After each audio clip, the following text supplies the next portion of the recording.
কথা কিন্তু মিথ্যা কোন এই ভাইজান। বিদেশের বাড়িতে অনেক কষ্ট করি, খাওনের কষ্ট না ভাইজান, পরনের কষ্ট না,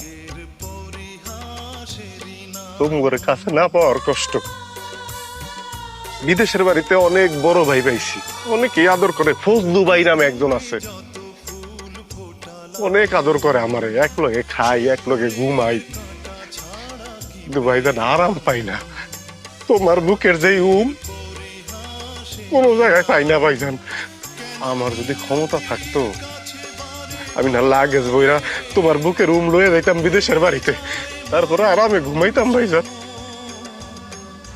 দোয়া করিন ভাই, তবে সারা জীবন এরকম একলগে থাকতে পারি। এক লগে থাকতে পারি কি ভাইজান? আমগো যে অভাবের দিন গেছে, আব্বা কত কষ্ট করছে, তুমি কত কষ্ট করছো। ওই সময় আমরা আলাদা হই নাই। আর এখন তো আল্লাহ দিলে আমগো মোটামুটি একটা অবস্থান হইছে। মৃত্যুর আগের দিন পর্যন্ত আমরা আলাদা হবো না ভাইজান। আলাদা হইলে বাঁচবো না ভাইজান, বাঁচবো না।